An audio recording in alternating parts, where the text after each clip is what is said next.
But, you know, I do want to say that it's very, very, very seriously taken in the group I work with Tim Roxy, that we're not compliant. And he's, you know, every time that we're sitting down analyzing something and I say, hey, but that's a critical asset, he says, whoa, what is a critical asset? I don't even know what those are. You better just, you know, he's very serious that we're not in there in any way. Now, again, by the charter and whatever else, I'm sure there's some document somewhere that says if you stick something in my face that says we don't do background checks for those people or whatever. Yeah, there's something I probably have due diligence. But when we're coming in, that's, you know, there's a great number of entities that already believe in our group and realize that we are truly here to help, that kind of thing, that are actually inviting us in to get some help done. So keep that in mind and throw that into the mix. Exactly. All right, thanks, Steve. Well, I'll go ahead and get started. Real quickly, a little bit about me. Those of you that don't know me, I am a former WEC auditor. I've audited 38 different registered entities within the WEC, MRO, SPPRE, and CERC regions. Did that over about a 15-month period. Prior to that, I was with Pacificor as a senior transmission engineer up in the Pacific Northwest, working on CIP compliance specifically. Prior to Pacificor, I was in the United States Navy. I'm a retired naval submarine officer. So, sir, thank you for your service. I was specializing in nuclear reactor operations. I was a Navy nuke. I was a prior enlisted mechanic first, and then I got my commission later on and retired in 2008 under a medical retirement, so that explains the youth associated with my retirement. You would not be the first group to say that I look like I'm about 12 but sound like I'm 50, so don't feel awkward about that. But I do hold a lot of knowledge in generation, in transmission engineering, cybersecurity. I'm a certified information security professional. I'm a certified information systems auditor. And obviously I told you about my background at WEC, so I've been doing this for quite a while now. One of the things that you see with NERC CIP, if you've been paying a lot of attention over the past few years, is what it really is about protecting cyber assets, protecting the individual cyber assets, and protecting them by protecting the systems through system security, and by protecting them from people, external and internal misusers that may leverage these systems to cause our nation harm.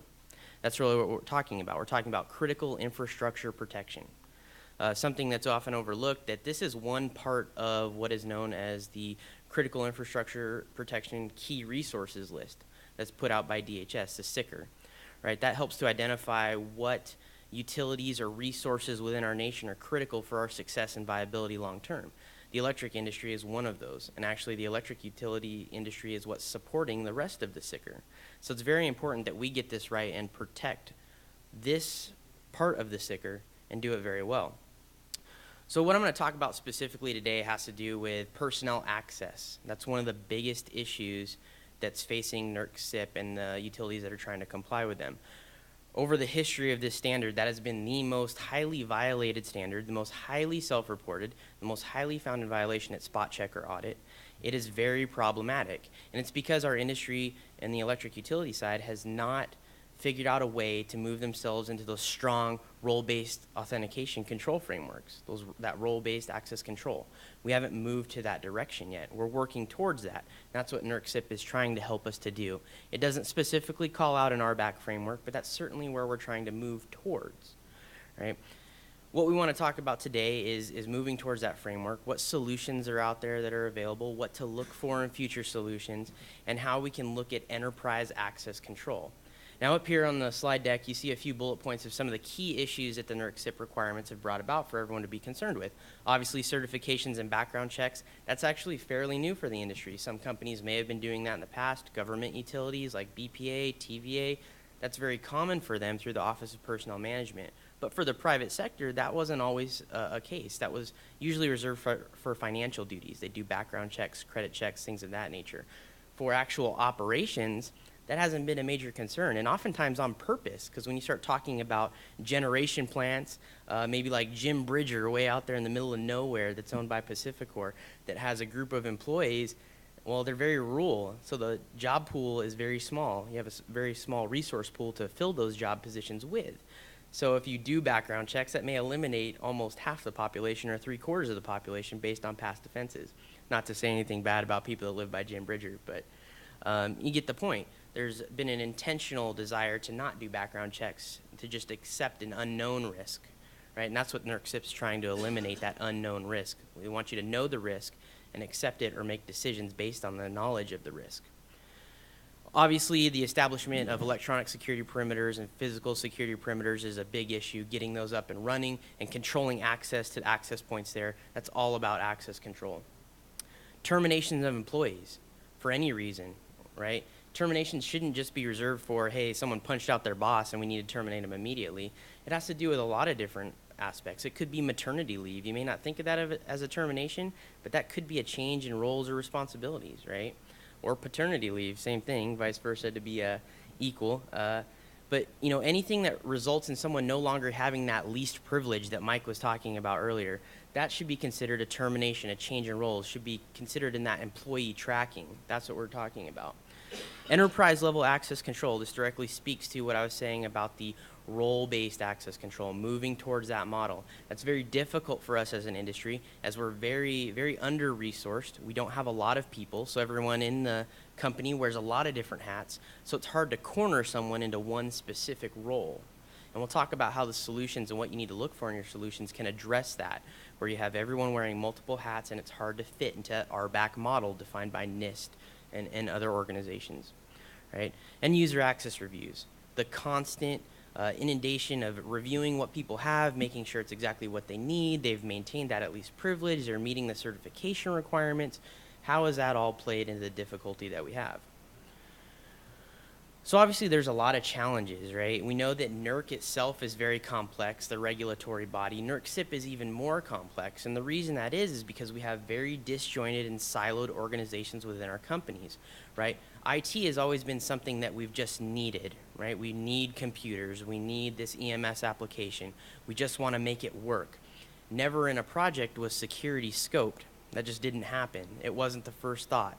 You had 2 or 3 people within the organization saying, you know, we should really budget about 2 or 3% of this huge EMS project that's, you know, in the tens of millions of dollars, and we should put some security in there, and we should get it in from the ground floor and not try and retrofit. That wasn't the thinking. It was, let's get it up and running. We want to get the most bells and whistles, as Steve Applegate pointed out, for the lowest amount of money, the most bang for your buck. We're not thinking about security, and that's really changing now, right? So what we have and what faces us in trying to meet the complexities and challenges that exist within our environment are all these legacy systems that you see on the board here, right? We have all of these legacy systems that we've spent a tremendous amount of money on over the years. We've inundated ourselves with these capital projects, and we don't want to call that a lost cause. We don't want to have to get rid of all this legacy equipment, and we shouldn't have to. There's a useful life cycle, right? We don't want to say, well, you know what?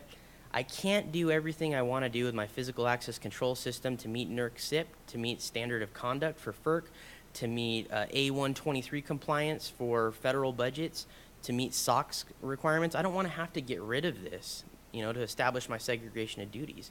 So how can I keep all my stuff? How can I keep all this legacy equipment and move forward and become compliant and become more secure? And that's really where we want to be, right? We want to be more secure and compliant. If you do good security, compliance isn't hard. It's just creating the right framework to take your security measures and demonstrate compliance through automated documentation. But you see the list of systems up here, right? We have different systems across just the IT network itself, right? SAP, Oracle, all kinds of HR systems that we've put in place to help our HR departments, to make things easier on them, right? Separately, we've worked with within our IT and regulatory compliance frameworks to get GRC products, right? To get change management products, all point solutions to solve our problems as they come up, as we've grown as an industry and had more regulation forced upon us. Right? Looking here, I mentioned the PACS as an example, physical access control systems. You know, you have many variations. You have Linnell, you have Secure, you have ProWatch, you have Pinnacle, you have homegrown systems. You have various video monitoring systems that you've added on to these systems over time as time has gone on, excuse me, and you've tried to improve your security posture. So you have a lot of equipment out there that needs to be interfaced with to make NERC CIP a reality. And not just NERC CIP, many of the regulatory requirements, but here we're focused on NERC CIP. And why is this important to smart grid? Well, as we put more devices out in the field, we're expanding our surface area for attack. The threat vectors are becoming more numerous, and they cover a larger area. The example was given this morning of now we're going to have network interface points on light poles, right? On our transmission towers. They're going to be right there for someone to jack in for service or whatever they need to do, right? That's how we're increasing our vector. It used to be when NERC CIP came out, they used to say, well, why do I need cybersecurity? If I want to really cause some damage, I'm just going to take my truck and run it into one of the, 345 kV towers and knock it off its hinges, and that'll be taking the line out of commission for what, 18 months maybe? Or longer, could be, for some of that larger equipment. Cause some transformer damage. Now we're talking 2 years. That used to be the big saying that everyone would go to. Well, now as we move towards more advanced metering technology and monitoring demand response, we're opening ourselves up to more cybersecurity vulnerabilities. And now we really need to start thinking about how we're controlling access, not just externally, but internally as well, considering that misuse that Jim Brenton was talking about earlier, that's been brought up by CIPC, that's been brought out by Mike Asante from NERC, right? As NERC moves in a new direction under Mark Weatherford, the same principles are there, right? No matter what industry we're talking about, security is the same. You're talking about confidentiality, integrity, and availability. Ask anyone that's qualified as CISSP. Those are the things you're looking for, right? That's general good security. And it doesn't matter how the standards change, we're always going to be looking at access control, right? So we need to determine how we're going to connect to these systems, how we're going to start to really track and evaluate the need to know, right? Limiting access to the least privilege possible and keeping track of that across our facilities on an enterprise-wide solution, right? So what do we need to do in our solutions? Well, one of the things, if we talk about specifically with access, and if we look at it from a NERC CIP perspective, we need to streamline our onboarding and offboarding processes to close the security gaps. One of the biggest security gaps that exist is access to IT systems or physical security systems that remains intact after a person's left, right? They've been gone for 3 or 4 months and no one's gone back into the system and revoked their access. Maybe their primary workstation was at a control center, right? Their primary IT access was in that control center environment, the EMS environment. So they knew when they got terminated, you know what? We need to revoke that access immediately, but they forgot about the fact that they had access to that unmanned substation through keycard, right? They forgot that they also were an administrator on the physical access control system. They've left all this access intact. So what does this leave you open to? Well, if the person's terminated, right, and they have a malicious intent from that termination, now they can go back into that physical access control system. They can issue themselves a new badge back into the control center. They can reinitiate their IT access, right? For someone that has the capability, the tools, which, by the way, are widely available on the internet and easy to grab. I have a copy of Backtrack 4 sitting on my laptop right now. You can go and get this stuff for free. The tools are out there. Anyone can be a script kiddie, right? It's easy, right? But how do we streamline these onboarding and offboarding processes? Well, we tie into all of our legacy systems, and we start to bridge the gaps between these different environments, right? We see here we've created sort of a Venn diagram of what you have, but essentially what you're looking at is closing down those silos, right? You have human resources, which has been a notorious silo, right? They sit there and they keep track of all the personnel records. They bring people on. They initiate some certification process in the beginning, but that's not tied into the business processes normally. Now, NERC CIP has driven us to doing that, right? Getting some sort of HR certification, this personnel background check, training, which usually resides within the HR function, and tying it together with the IT enterprise risk program security, right? Bringing that in and starting to say, okay, I need these certifications before I issue access. We're starting to develop more workflows around access approvals to get that all in place, right? We talked about the certification, bringing that in. We're also trying to adhere to our internal control policies and any kind of industry-specific risks that we have. And those risks are obviously associated with regulatory rules, right? So SOX, Sarbanes-Oxley, A123, as I mentioned, NERC, CIP, NEI 0809, or more specifically the CFRs for nuclear regulation. Tying those all together and streamlining the onboarding, offboarding process is going to be critical to doing that. You need to ensure that everyone has the proper qualifications prior to initiation of access. We need to have workflows that are automated that take that into account. And then we need to have this all in one centrally housed location. There needs to be one solution that provides one framework for everyone in the business unit to come in, request access, start a workflow process, and then provision this access to all the needed systems. That's what's critical in our environments right now, and we don't have that. There's some new solutions out there, and I won't mention which companies have them, but I work for Alert Enterprise. But there's many companies out there that have solutions that can really help with this, right? IBM has some solutions. There's other vendors that have things out there that can really help with this enterprise risk management through access control. And we need to have very simple offboarding processes. If someone punches out their manager at a generation plant, that manager should be able to go, or maybe segregation of duty there, but a different person should be able to go into one system, click one button, and all the access is gone, right? It should be that simple. That's how we need revocation to be. It needs to be that easy, that clear cut. Onboarding should be easy and clear cut, but it should definitely have all the workflow around ensuring that the proper certifications are done, the need to know has been established through several layers of approval, making sure that that is done in a timely manner, but ensuring that it's done properly. All right. So what we have here, you see in the purple circle there, we've cited a couple examples. The circle's not big enough where we'd list more regulations, but what you have here is essentially the silos that we were talking about, right? You have IT security. Someone's handling IT security or IT services. Most of the time, security is buried within the services organization and not a organization of its own. You also have the physical security department, which is disparate from the IT security. They're very rarely interconnected with one another. And you have the control system environment. Now, this is, again, applicable to electric utility, NERC CIP specifically. But you have these three silos that are operating independently and not communicating with each other, right? Yet they have the same regulations that apply to them, and they have to play a part in. And you have systems that are specific to each of these operating business units. We've listed here, right, you got some examples. For IT, they're used to seeing the SAP systems, the Oracle systems, any type of legacy system. Maybe you have something from, just to cite some examples, Foxborough, well, that's a control system, I apologize, but Industrial Defender, things of that nature. You'll have Microsoft systems. Obviously, that's very prevalent within our industry is the use of Microsoft. And any general IT systems, ticketing systems, change management systems that have all been applied in the IT environment only. Then you have the physical security environment. Usually you're talking about ex-police, ex-FBI. Their expertise is not in the IT systems that run it. They just want something that controls access. We want to be able to watch it on a video. We want to be able to authorize access from a remote station. You know, that's what they're looking for, so security's never played a part in that. But they have these systems like Linnell and Honeywell ProWatch and Tyco Secure and GE's control systems, right? You have all of those there. You also have the inevitable physical key system, which is near impossible to control. But, those are the types of things we have to start to account for and break down the barriers between IT and physical and create common solutions. Then, of course, you have the control system environment, very tightly maintained. Most of the time, personnel do not want anything new coming into that control system, and for very good reason, because there's been evidence in the past, as Steve Applegate alluded to, where you change one thing, you install a new component, it's not certified by the vendor, the entire application crashes. Your control system is down because you tried to be more secure. And security should be, of course, tempered by operations and vice versa, all right?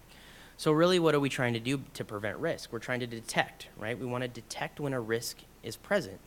You want to know if you've granted too much access or maybe access that's conflicted and can allow someone to escalate their own privileges and maybe misuse your system against you, right? You want to prevent. Once you detect them, you want to be able to stop the risk before it actually becomes realized, right? Respond. You want to be able to initiate incident response. You want to be able to initiate incident recovery, right? You want to be able to get to all of those things in an automated fashion and as quickly as possible once a risk that wasn't prevented is realized. And of course, we all want to comply because that's where the monetary part comes in, right? Everyone's going to be fined or you're going to get a decreased budget or what have you for not complying with the regulation that's been forced upon you. So you want to make sure that you're compliant. So a solution has to be able to detect, prevent, respond, and comply. All right? Now, what will help with this? Well, there's a new industry buzzword that many of you may have heard of. It's called active policy enforcement. And again, I have no idea where these screenshots came from, and I have never seen them before. But active policy enforcement is a phrase. You'll hear the chuckles in the audience because some people have seen these before. Active policy enforcement is really a phrase that's been coined by Mike Asante, the former NERC Vice President and CSO. Right? Active policy enforcement is the idea that what you will do is you will set up policies and rules and thresholds that will create automated actions and workflows that stop access or stop a risk from becoming realized. A user determines what their thresholds will be, and they base actions off of that. And that's very key right? If you see an escalation of privilege for someone, or maybe you see some odd behavioral trends in their access, whether that be IT or physical, you want some sort of flag to come up. If you start to see that escalation of privilege, you want to revoke that access immediately and stop it, right? So you want that type of automated action. Active policy enforcement will do that for you, right? It requires a lot of front-end work, of course, because you have to establish the rules, the things that you're looking for, the general security principles that you want, but the framework's already there. We just need to put it down to paper and configure it for every single utility in our space, right? We want to get a solution that maps to your specific needs and the general needs that are forced upon you by regulation. Active policy enforcement can help you not only with security, but with compliance. It's very important that as you look towards solutions, you're looking for that active policy enforcement. User-defined, user-configured policies that stop access from being misused, right? Now what you'll see here is you're looking at kind of a risk visualization, right? So as access has been implemented or it's in the process of being implemented, going through that workflow, identifying risks before access is implemented. You know, that's the idea of detecting before the risk becomes realized, right? Seeing that you have given someone access in the financial system for the ability to approve a new vendor and also issue checks to that vendor. So they could approve themselves as a vendor and issue a check to pay themselves, right? So you see that risk and you visualize it, and that goes to NERC CIP as well, right? So you want to know that you've given someone EMS operations access so they can get on and operate the bulk electric system, but you also want to know that you've given them access to configure the EMS system, right? So they could change a configuration as a super user, create new abilities within the EMS operation system, and then now they can log on as an EMS operator and perform that action. So you want to create that segregation of duty, and you want to know if you've created that risk within yourself, so you can at least analyze it and see where that is. Because clearly there will be some instances where someone would need to be an EMS support administrator or an EMS operator all at the same time. But you want to know about that risk. You also want to be able to prevent for escalation to those types of scenarios. A super user creating an account that makes them an EMS operator. No one should be able to approve their own access, right? So that's what risk visualization can do, and active policy enforcement will play in on that risk visualization.